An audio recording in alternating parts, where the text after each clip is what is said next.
Hello there friends, welcome back to another episode of Generation Tech. My name is Alan. In recent videos, we've talked about how Emperor Palpatine was looking to create a politically loyal military force that was separate from the traditional Navy and Army forces that were loyal to the state. We mentioned how the clone troopers would have been perfect for this role if not for the prohibitive costs of their development and maintenance and the gradual degradation of their source DNA. We also went into depth about how the Stormtrooper Corp developed as a program. And so the natural progression is for us to just pit these two organizations against each other in a hypothetical battle and see which one is actually better. Even though the clone army is much older than the Stormtrooper Corps and uses older technology, both organizations were created for a different type of conflict and purpose, and I think they're better matched than some might expect. We'll be breaking this video down into 5 separate categories. First, we're going to take a look at the training of both organizations, followed by their motivations, then their weapons, and then followed by their vehicles and support. At the very end, we'll do an assessment of what a skirmish between a unit of clone troopers and stormtroopers will actually look like, what are the key factors, and what determines which side will win. We'll be using a company size element for both sides, which is usually a few hundred troops broken down into 3 or 4 different platoons. And obviously I want to see what your opinions are in the comment section down below. I mean, these are the type of videos where I love going through the comments, seeing where I stand versus where you guys stand. Also, while you're down there, why not hit that subscribe and notification button so you don't miss out on the rest of our awesome content. Let's begin. Less yapping, more blasting! Smoke these chrome domes! So training. This is something that the clone troopers have an edge over almost every other military force in galactic history. Each fat clone is literally born for combat, and everything they do from the second they can walk has to do with soldiering. The clones have accelerated aging, which means it takes just 9 years for them to go from test tube to the battlefield. During this time period, they are constantly being educated, trained, and tested, not only by instructors and teachers, but they were also being observed by these dolphin-like genetic engineers. There was always this unspoken threat that the Kaminoans dangled in front of the clones that if they didn't perform the way they wanted them to, they would just be recycled. Think corpse starch. But with nothing else to occupy their time and no other potential pathway in life, most clones either got with the program or they corpse starch. And so most of them would just fully embrace their future of becoming soldiers. The clones' education was very well structured and involved rapid education via flash learning. There were also special focus enhancing helmets that maximize absorption of information. I really wish I had one of those when I write my scripts, like seriously. And so if you add up all of their training together, these clones have roughly the same amount of classroom time as a college student who has gone for the bachelor's, master's, and PhD. You're also probably retaining and soaking up knowledge at a very increased rate. Again, everything is about becoming a soldier, so there are no distractions, no partying, no girlfriends, no jobs you have to take to afford rent. These things are all shoved aside. And so you can say that each one of these clones have a doctorate in being infantry soldiers, and all of these clone troopers are also cross-trained in a variety of different disciplines as well. Although every clone is an infantryman first, they also know how to operate every piece of weaponry and machinery in the JAR, along with most of the vehicles. Prior to the Battle of Coruscant, the 501st was actually stationed on Coruscant. They were enjoying some much-deserved R&R, and they were also being refitted because at the time the Republic Starfighter Corps had suffered huge casualties and was struggling to replace their numbers, so they were basically training infantry soldiers on how to fly these things using simulators. Now, when the Battle of Coruscant would actually start, the 501st would play a big role in fighting off the Separatist invasion. They would take off in a bunch of ARC-170s that needed pilots. Along with their education, there are also state-of-the-art simulations for the clones. Some of these simulations even use live rounds to make the situation feel more realistic. It wasn't uncommon for clone troopers to die in training. It happened all the time. This allowed soldiers to practice all of their theory in a more controlled setting. It was as close to the real thing as you could get. That, along with the daily PT exercises, made these clones as ready for the battlefield as humanly possible. Cadets, you entered this facility as children, and in a few short weeks, you will leave as soldiers. The whole appeal of the Stormtrooper Corps is that the first 18 years of these soldiers' lives are subsidized by the parents of the galaxy, and so unlike the Kaminoans, the Empire didn't really have to change that many diapers. You join the Stormtrooper Corps in 2 ways. Either you distinguish yourself on the battlefield as an Imperial Army trooper or naval trooper and be recommended to join the Stormtrooper Corps, or you meet the requirements in general testing when you're still in the academy and are sent to the Stormtrooper pipeline, basically. Training actually started pretty young. We see with the Academy of Young Imperials on Lothal, the youngest Stormtrooper cadets are around 13 years old. These individuals would undergo a very ruthless training regime where PT and overall toughness was beat into their heads. There was also a culture of dehumanizing the cadets, breaking down their ego and worldview so that they could be more easily molded into the perfect soldiers the Empire wanted to turn them into. There was also a lot of competition built into a lot of the exercises and training. Basically, usually only the winners of said exercise was granted additional training or some type of reward. You are descending into the well and must climb out with all deliberate speed. You'll be given the honor of serving as aides in Imperial headquarters.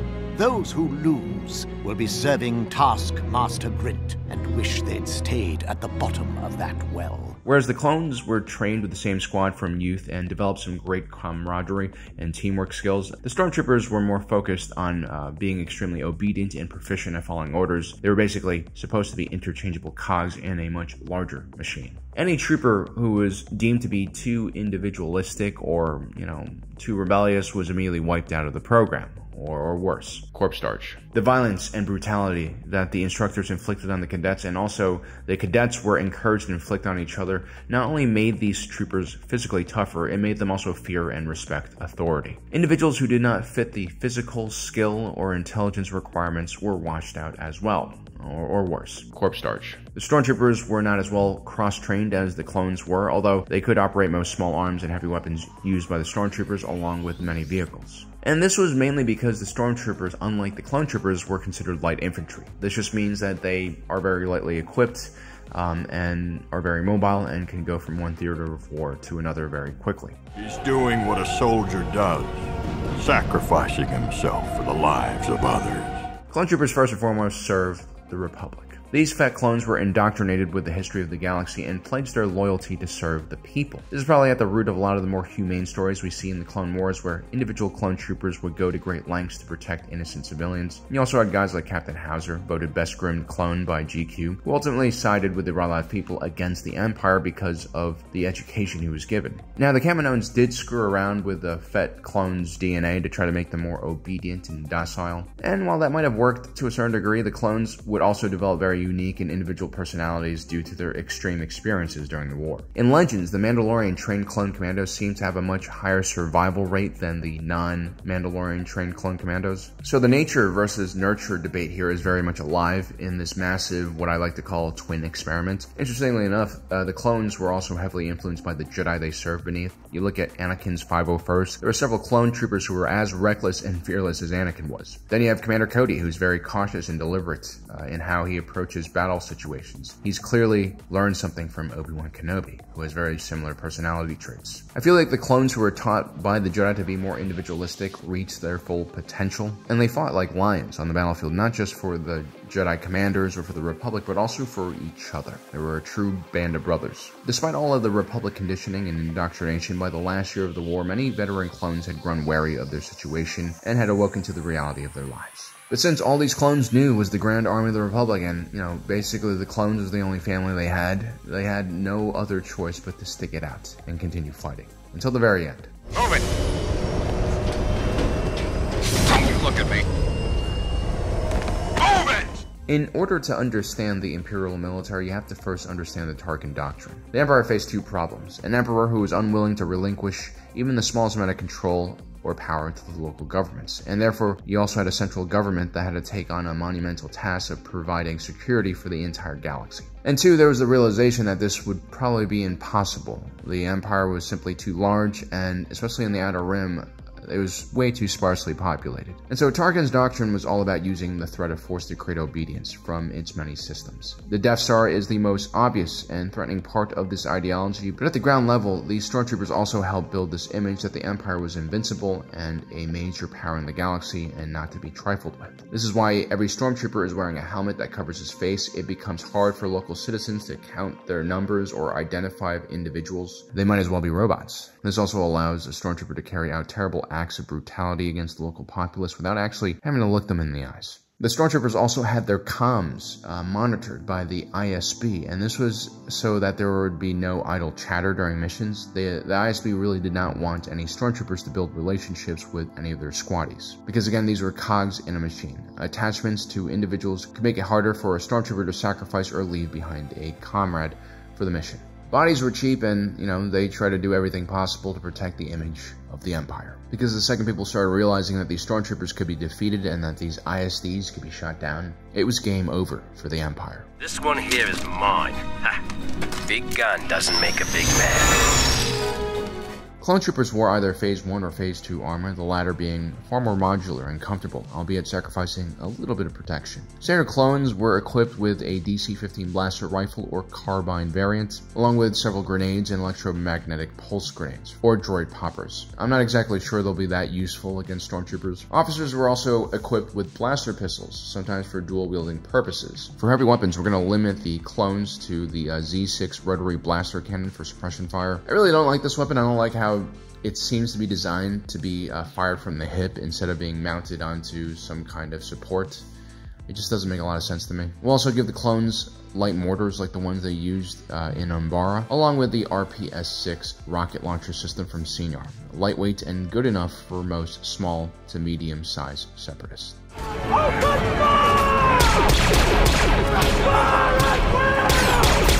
Stormtrooper armor is labeled as garbage by what I considered, very biased individuals like Clone Captain Rex. He definitely prefers the Clone Trooper gear for obvious reasons. Just like in a dream world, I would rather have a stick shift than an automatic, a motorcycle with a carburetor rather than EFI, but, what I am nostalgic about, what I romanticize, doesn't necessarily mean those things are going to be better than the more modern technology. So the Stormtrooper armor, while maybe not as high quality because of production issues with having to fit a large range of bodies and head sizes, definitely isn't going to be much worse than Clone Trooper armor. That just kind of seems stupid. Neither armor is going to protect you fully from a blaster shot anyway. More importantly, Stormtrooper helmets were quite advanced compared to the Clone Trooper helmets because they do have targeting information fed into them, something that the clones didn't have in their helmets. Now, the Stormtroopers probably had less range time than the Clone Troopers, but I think having a heads-up display with targeting information does even the playing field somewhat. Then you have the standard issue Stormtrooper weapon, which was the E11. That essentially is an updated version of the DC-15A carbine.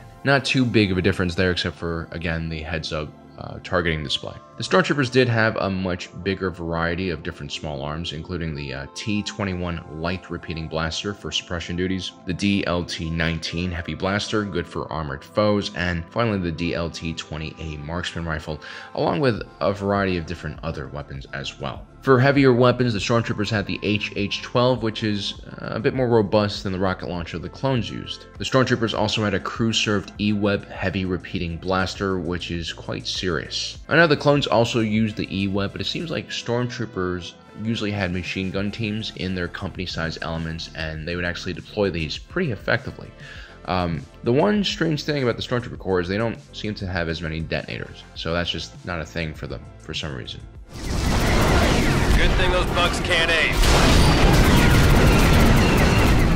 So the JAR has a wide assortment of vehicles and starships that we could choose from, but since this is a company-sized element, we're going to keep it simple, and we're going to focus on the very important LAAT modular transport system. That's what I like to call it. This includes the LAAT infantry variant, which can deploy an entire platoon of clones, 30 men, out of wide double doors for quick retrieval and deployment. And then you have the LAAT transport variant that can deploy an entire ATTE walker onto the battlefield. Both variants can launch from vacuum and drop into orbit. They can also stay on station after deploying units to provide anti-infantry support or use those chain-fed rockets, which is just the most awesome sounding phrase, to take out heavier targets. The ATTE Walker was at its core an infantry fighting vehicle. It featured several anti-personnel lasers on board and a very large direct-fire mass driver cannon. Great for taking out fortifications or enemy positions, and it also could be used for light anti-tank duties. The ATTE and the LAATs could also deploy ATRT recon walkers, which I'm honestly not a huge fan of. The profile is a bit too tall, but they were pretty quick.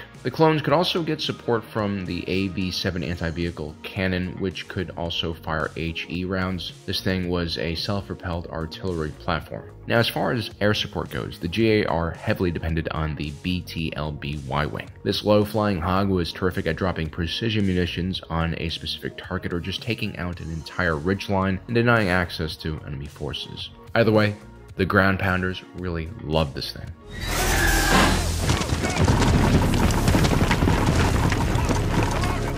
Now, a Stormtrooper company usually relies heavily on Imperial Navy and Army assets. Generally speaking, Stormtroopers are ferried into battle either on the Lambda-class shuttle, which does have more spaceflight capabilities, being hyperdrive equipped, but it lacks the same type of firepower that the LAAT does. It really can't stay on station and provide close air support. It could also only hold around 20 soldiers. The Stormtroopers also have the Imperial Transport, which looks like a Higgins boat, which could actually hold around 36 Stormtroopers. Both ships feature a front ramp for offloading and loading. The LAAT patrol variant was used more often for peacekeeping in Imperial settlements. The Empire mainly depended on the massive AT-AT Walker and the AT-ST for fire support. Both platforms are quite visible, but also are pretty heavily armored and armed. The AT-AT specifically is incredibly hard to take down, unless you have some larger tactical assets at play. Otherwise, you're going to just be bouncing rockets and shells off of this thing and pissing it off. Now, for quicker and more low-key movement, the Stormtroopers depended on the K-79 S-80 Imperial Troop Transports. Since most Stormtrooper companies are deployed from the Imperial-class Star Destroyer, the Empire's ultimate firepower came in the form of orbital fire support from the gigantic turbo lasers on board the ISD. This is perhaps one of the most powerful conventional weapons on any battlefield. It's really the ultimate equalizer. Teach these clones just how obsolete they are. Boys, this might be it. At least we'll go down fighting like a clone should. So the clones are going to be structured more like a Western fighting force, as in it's going to be all about small unit tactics. You're going to have a lot more leadership from NCOs.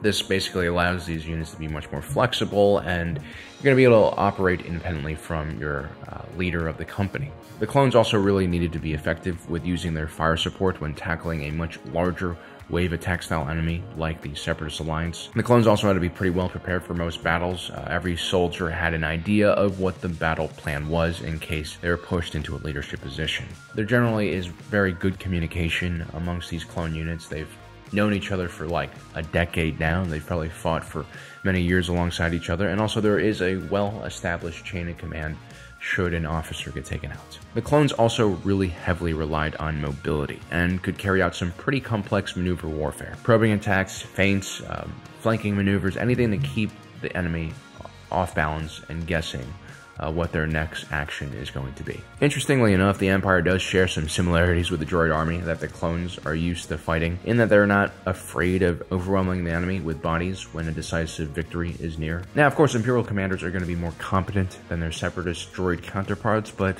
honestly, not by that much. The Imperial command did have NCOs, but they didn't usually take charge of smaller units, only on assignment. The Empire featured a very officer-driven command structure, and so your captain or major is going to lead the company, and you're also going to have some lieutenants in as platoon leaders. But the Stormtroopers, even though they're pretty elite, I mean, compared to the clone troopers and their crazy upbringing and training, the Imperials are going to be just far less coordinated and flexible in how they attack, even if their battlefield management system might give them more information on what's happening. The Stormtroopers, ideally, if they're smart, would fight a defensive battle. The clones can quickly outmaneuver the Empire. They have far more mobility thanks to their vehicles and even loadouts. But that's fine. The Empire has a lot more firepower. They should just have prepared firing positions and use all of their repeating blasters and E-webs, which the clones really don't have access to. I mean, that Gatling gun is just stupid. You have to expose yourself to fire it.